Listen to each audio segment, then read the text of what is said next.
This is the video lecture for the contemplation on the topic lipids. So, lipids are classified based on its biochemical function, and it is divided into five. So first is the energy storage lipids, or we call it TAG, or triacyl glycerol. So glycerol containing lipids are produced from the esterification of glycerol with one or more fatty acids. So in your organic chemistry, an ester is a compound produced from the reaction of an alcohol with a carboxylic acid. So in triacyl glycerols, we have an alcohol, we call it glycerol. So this glycerol is a 3-carbon alcohol with 3 hydroxyl groups. And the fatty acids are the carboxylic acids involved in the triacyl glycerol formation.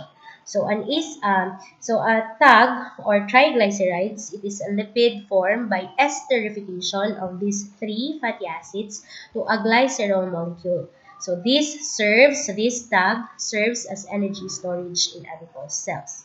Now we have an acyl group, that's why we call it triacyl glycerol. So the iacyl group is the portion of the carboxylic acid that remains after the hydroxyl group is removed from the carboxyl carbon atom. So the structure representation of the acyl group is just like this one. So this is our acyl group here. That is why we call them as triacyl glycerol. Now, each hydroxyl on the glycerol can react with a fatty acid. So it will start with the carbon 1, followed by 2, and then carbon 3. That is why there is a formation of triacyl glycerol. So every esterification, there will be a release of water H2O upon the formation of the ester linkage. So the linkage or the bonding for a glycerol or alcohol with the fatty acid or the carboxylic acid is, we call it ester linkage.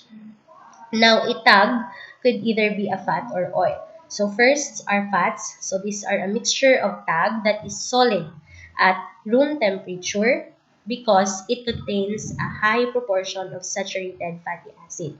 And so because it is composed of saturated fatty acid, they are straight chain fatty acid. So it is composed of saturated or trans fatty acid, and so their structure is more linear than our cis fatty acid. And so if it is more linear, they are packed closely together. Their attractive forces is very high, and so it has a higher melting point. So generally, fats are obtained from animal sources. So again, uh, fats are solid at room temperature because their fatty acid chains allow the molecules to fit closely or to fit together closely.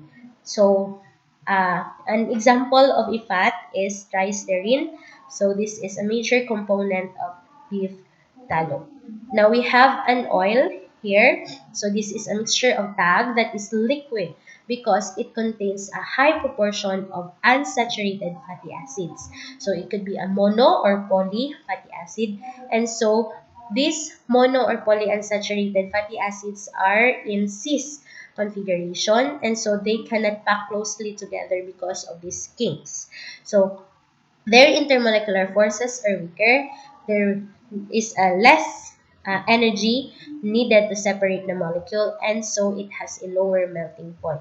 That is why the tag or the oil is liquid at room temperature because, again, it consists of unsaturated fatty acid in cis formation. So, generally, oils are obtained from plant sources, so just like vegetable oils, such as corn oil and olive oil. So, wala man siguro tayo gitawag na corn fat or olive fat. Diba? Gitawag na to sila as oil. Because these oils from the plants are liquid at room temperature. So, we also have oils that can be sourced from fish. And so, a fish would have some serious problems if its tag solidified when it encountered cold water. So, mamoblema gid ang isda kung iyahang tag, kung bugnaw na kaayo iyahang tag, magbugnaw, maunsa man siya. Diba?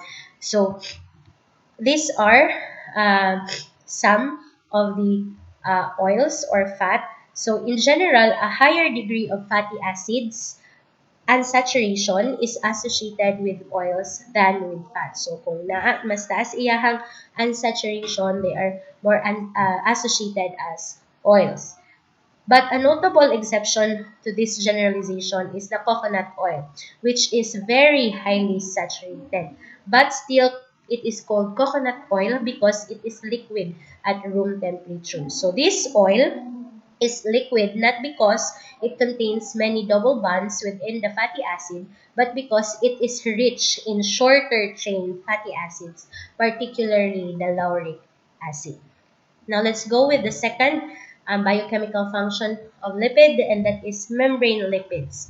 So lipids as structural elements. So these are lipids that are found in our cell membranes. So a cell membrane is a lipid-based structure that separates a cell aqueous-based interior from the aqueous environment surrounding the cells. So the result is a remarkable bit of molecular architecture called a lipid bilayer. So this lipid bilayer is a two-layer thick structure of phospholipids and glycolipids in which the non-polar tails of the lipids are in the middle or in the interior, and the polar heads are on the outside surfaces of the structure. So, the interaction between the fluid inside the cell and the surface of a lipid bilayer is primarily because of the polar head entities. So again, this is the structure. The polar head is at the surface while the hydrophobic tails are inside the lipid bilayer. Also, the cell membrane controls the movement of substances into and out of the cells. And up to 80% of the mass of the cell membrane is lipid material, consisting primarily of these three types of membrane lipids: the phospholipid, glycolipid, and cholesterol. Now, for phospholipid, they are most abundant in all biological cellular membranes.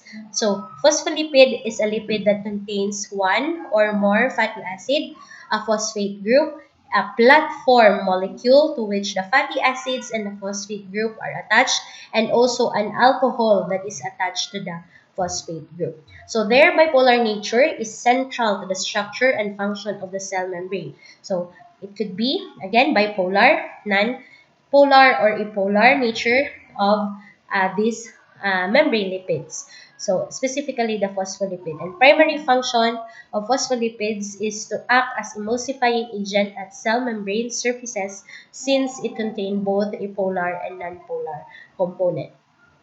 Now, there are two types of phospholipids, the glycerophospholipids and sphingolipids.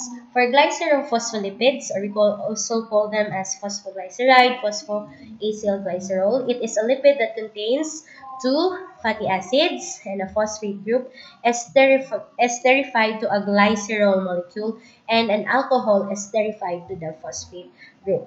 So, based on this, it has four ester linkage as constructed to the three ester linkages in the triacylglycerols. So the fatty acid, glycerol, and the phosphate portion is what we call the phosphatidyl group.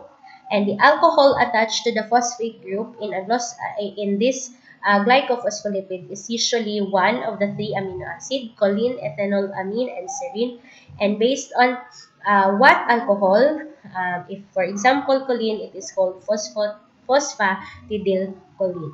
Now, TAG or triacylglycerols, they serve as storage molecules for metabolic fuel, while glycerophospholipids function almost exclusively as component of cell membranes and they are not stored. So TAG are non-polar class of lipids, while glycerophospholipids are polar. So in general, again, membrane lipids have polarity associated with their structure.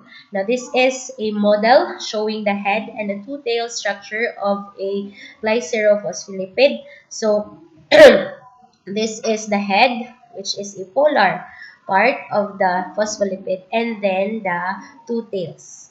Okay, this is stearic acid, which has no unsaturation, while this is the oleic acid, which has 1 unsaturation. So the polar head group of this glycerophospholipid is soluble in water, while the nonpolar tail chains are insoluble in water, but they are soluble in non-polar substances. So this dual polarity is a structural characteristics of most membrane lipids.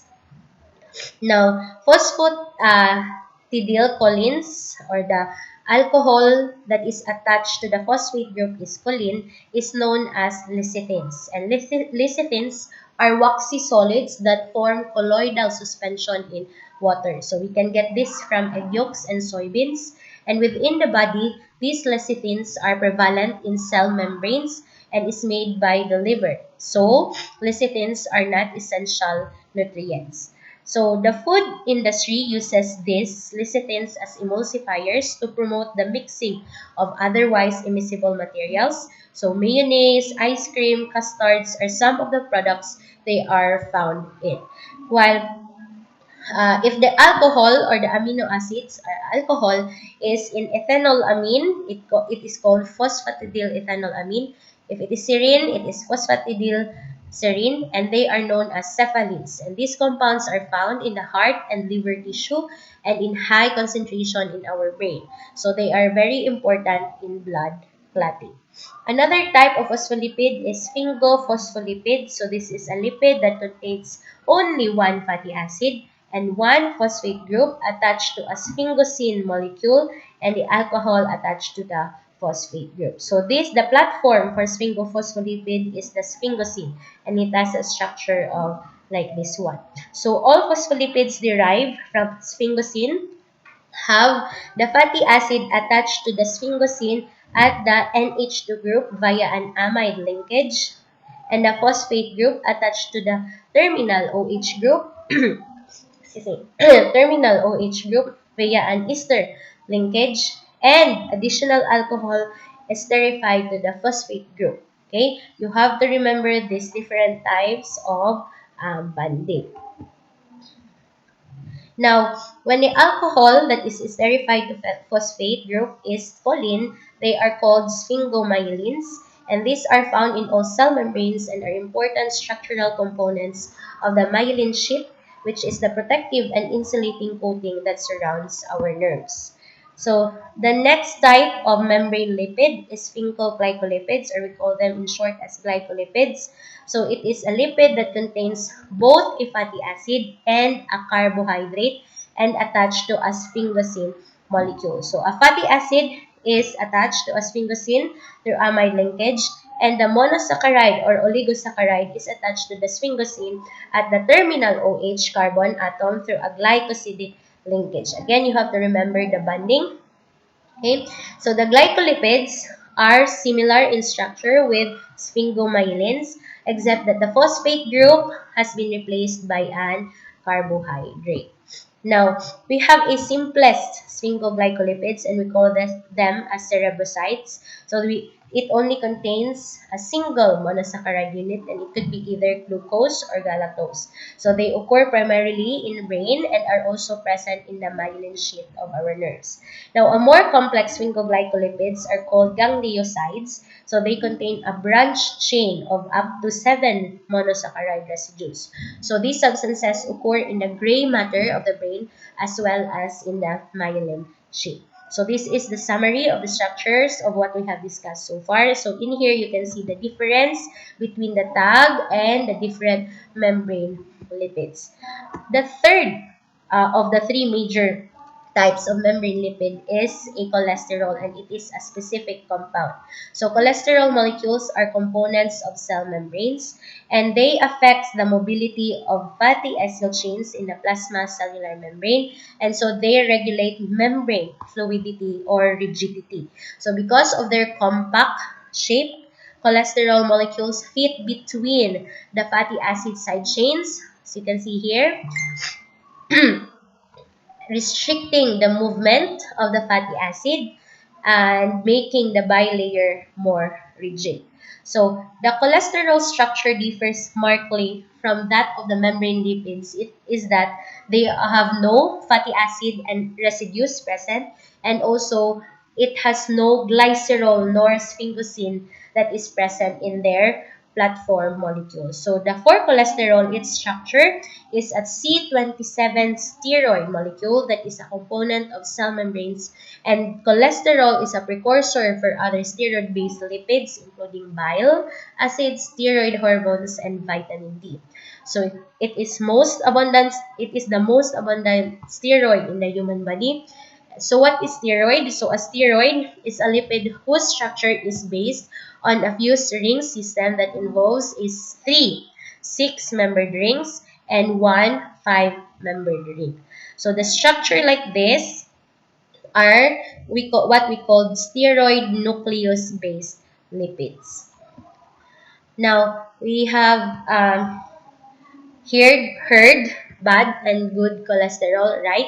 So the lipoproteins that carry cholesterol from the liver to various tissues are called LDLs, or low density lipoproteins. So our cholesterol is from the liver, and these LDLs, they carry this cholesterol all throughout our body, or out from the liver. And those that carry excess cholesterol from tissues back to our liver are called the HDLs, or high density lipoproteins. Now, if there is too much cholesterol being transported by the LDLs or too little by HDLs back to the liver, there will be an imbalance result in an increase in blood cholesterol level. So that is why we called LDLs as bad cholesterol, because it contributes to increased blood cholesterol levels. Why? Because they are the one, sila gakuha from the liver padulong sa ato ang lahi nga part sa body. While si HDL is called good cholesterol because siya ang excess nga cholesterol iyang ibalik sa liver.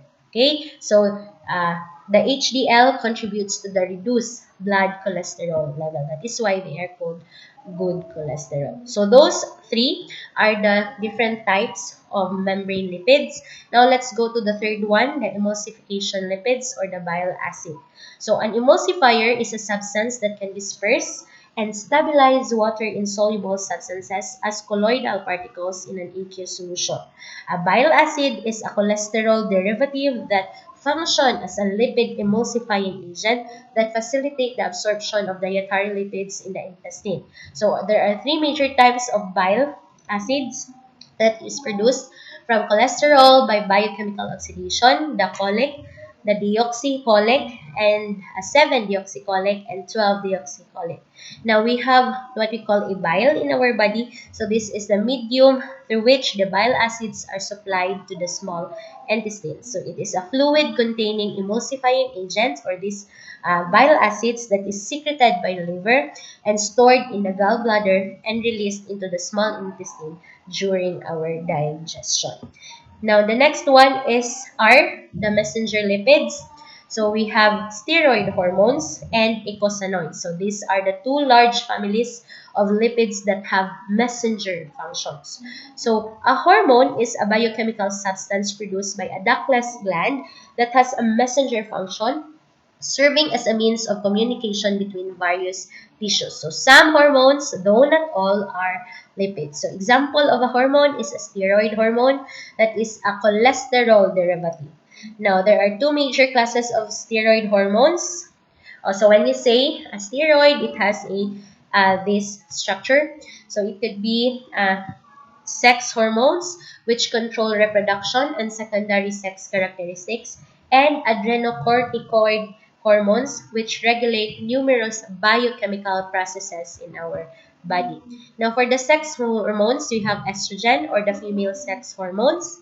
We also have androgens, the male sex hormones, and progestins, the pregnancy hormones. For adrenocorticoid hormones, we have glucocorticoids. So these control the glucose, from the word itself, glucocorticoids. Control glucose metabolism and counteract inflammation. And the major glucocorticoid is the cortisol. So the cortisol is the hormone synthesized in the largest amount by the adrenal glands.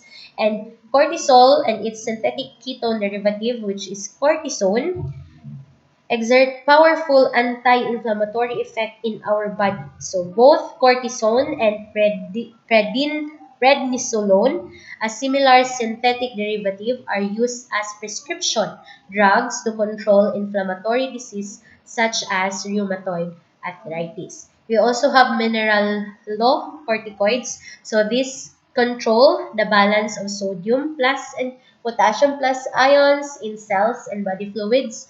The major mineral law corticoid is aldosterone. This one. Okay, so this aldosterone is a cholesterol. Its precursor is still cholesterol. So based on its structure. Okay, the next type of messenger lipids are eicosanoids. So this is an oxygenated carbon-20 fatty acid derivative that functions as a messenger lipid. So from the Greek word eikos means 20. That is why it is called eicosanoid. So the metabolic precursor for most eicosanoid is the arachidonic acid, which is a 20 carbon containing carbon, and it has 4 unsaturated or the presence of double bonds. Now, we have 3 different kinds of eicosanoids here. The prostaglandin, so it is a messenger lipid that is a C20 fatty acid derivative that contain a cyclopentane ring and oxygen-containing functional groups. So, this mediates the inflammation inside our body. So, they are involved in many regulatory functions, including the raising body temperature. So, we have inflammation, mag-init atong lawas, and we will have fever. That is because of the prostaglandins. Also, they inhibit the secretion of gastric juices, relaxing and contracting smooth muscle, directing water and electrolyte balance, intensifying pain, and enhancing inflammation responses. So more on inflammation for prostaglandin. So the aspirin reduces the inflammation and fever because it activates enzymes needed for prostaglandin synthesis. We also have leukotriene. So this is a messenger lipid that is a C20 fatty acid derivative that contains 3 conjugate 3 conjugate ted double bonds and hydroxyl and hydroxy group. Okay. Hydroxyl. So in here class, you can see the difference between the precursor arachidonic acid and the different eicosanoids. Okay, so leukotriene, it is a various inflammatory and hypersensitivity responses are associated with elevated levels of leukotriene. So the development of drugs that inhibit the leukotriene synthesis has been an active area of research. We also have thromboxane. So it contains a cyclic ether ring and oxygen-containing functional groups. So this is to promote the formation of blood clots. So almost all cells except red blood cells produce eicosanoids, and eicosanoids exert their effects in the tissues where they are synthesized. So the physiological effects of eicosanoids include mediation of the inflammatory response, just like prostaglandin, a normal response to tissue damage, production of pain and fever, regulation of blood pressure, induction of blood clotting, control of reproductive functions such as induction of labor, and regulation of the sleep or wake cycle. So those are eicosanoids. Those are messenger lipids. Now, for the last one, protective coating lipids or biological waxes. So they are complex mixture of esters of long-chain carboxylic acids and long-chain alcohol. So a wax is a mixture of a fatty acid or carboxylic and a long-chain alcohol which forms a monoester linkage. So the acid usually have a number of carbons from 16 to 36 and alcohols from 24 to 36. Again, note that the general structure formula for a biological wax is the same as for that of a simple ester. Again, ester, RCOOR. However, for waxes, these are fatty acids and alcohol residue must be a long carbon chain. So the water-insoluble, water-repellent properties of biological waxes results from the complete dominance of the non-polar nature of the long hydrocarbon chains present from the alcohol and fatty acid over the weakly polar nature of the ester functional group that links the two carbon chain together. So the plant leaves often have a biological wax coating to prevent excessive loss of water. So a component in the beeswax is the ester formed from the carbon 30 alcohol and a carbon 16 fatty acid. We also have carnauba wax. Okay, so there are also biological waxes that is used in pharmaceutical, cosmetics, and even polishing industries. Example of it is carnauba wax. So this is obtained from Brazilian palm tree. So they are particularly hard wax whose uses involve high gloss finishes. So this carnauba wax, we use it as a finishing for or kanang maka sige, Bisayanoy, kanang, kanang, um, finishing sa ato ang mga automobile, sa floor wax, sa atong shoe, sa atong mga sapatos. Okay, that is carnauba wax. We also have mineral waxes, just like, and we call them paraffin waxes. So those wax nga ato ang, or the waterproof coating in our milk cartons, sa kanang fresh milk, mga Chucky na to diha, that those waxes are called paraffin waxes. So we also have different examples here of waxes or some compound waxes. So from honeycomb, we can get beeswax used for shoe, candle, lipsticks, wax paper. For sperm whale, we can obtain a wax spermaceti that is used for ointments, soaps, cosmetics, and manufacture of candles. So these are the different uh, classification of lipids based on its biochemical function.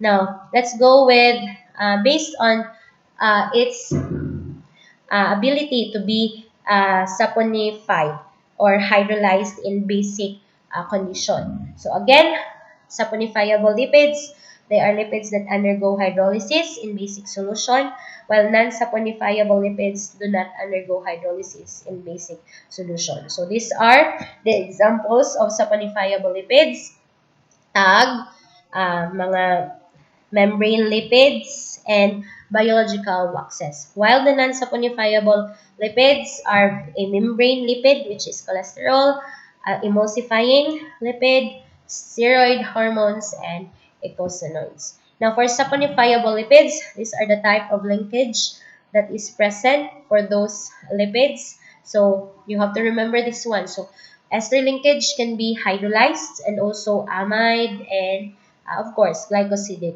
linkage for glycolipids. Now, based on lipids, based on its complexity, we have derived lipids. So these are lipids that are composed of hydrocarbon rings and a long hydrocarbon side chain. So derived lipids are what we call vitamin.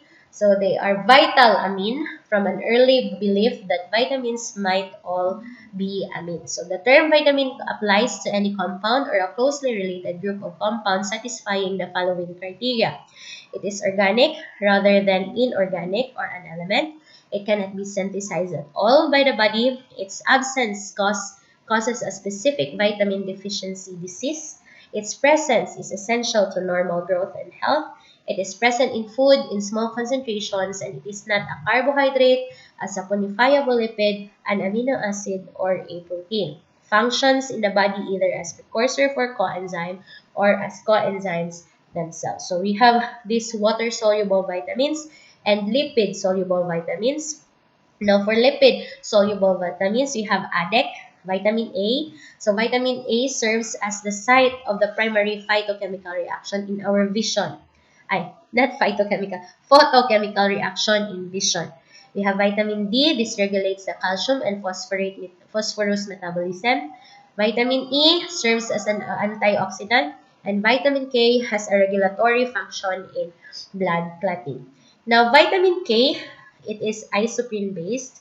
So, the name of this vitamin comes from the German word coagulation, signifying its important role in the blood clotting process. So, they are synthesized by intestinal bacteria. Once we intake vitamin K, This will be synthesized by intestinal bacteria, and deficiency of this vitamin occur during the few days after birth because newborn lack the intestinal bacteria that produce the vitamin K. And all newborn are given vitamin K injection to prevent hemorrhagic disease. So this is vitamin K. Another isoprene-based vitamin is vitamin A. So it is a primary alcohol of molecular formula C20H30O. Kano sa gani ka makaingon nga primary alcohol? If it consists only one hydroxyl group. So these occur only in the animal world. And so the sources are cod liver oil and other fish liver oils, animal liver, and dairy products. Now, provitamin A is found in the plant world in the form of carotenes. Okay, when we say provitamins, they have no vitamin activity. However, after ingestion in a diet, this beta-carotene is cleaved at the central carbon-carbon double bond to give two molecules of vitamin A. So this is our vitamin A. So once we intake a food that has a carotenes, it is the source of our vitamin A because it will cleave, there will be a cleavage in the beta carotene forming a two molecules of vitamin A. Next isoprene based is isoprene-based vitamin is vitamin E. So it is a group of compounds of similar structure, and the most active is alpha tocopherol. So the primary the primary function of vitamin E in the body is as an antioxidant, which is a compound that protects other compounds from oxidation by being oxidized itself. So this will trap the HOO and ROO radicals formed as a result of the oxidation by oxygen of unsaturated hydrocarbon chains in membrane phospholipids. So the major dietary sources for vitamin E are vegetable oils and products made from them such as margarines and salad dressings. So some dark green vegetables such as spinach and broccoli are also a good dietary source for vitamin E. And the last one is vitamin D, and it is the only steroid nucleus based among the fat-soluble vitamins. So vitamin D is for the regulation of calcium and phosphorus metabolism. So we have vitamin D2, or what we call ergocalciferol. This is from vegetable. And vitamin D3 or cholecalciferol, this is from animals, just like fish liver oils, which is the richest source for vitamin D3. So the most important form of vitamin D is again D2 and D3. And vitamin D2 is found in foods of plant origin, and vitamin D3 is found in foods of animal origin.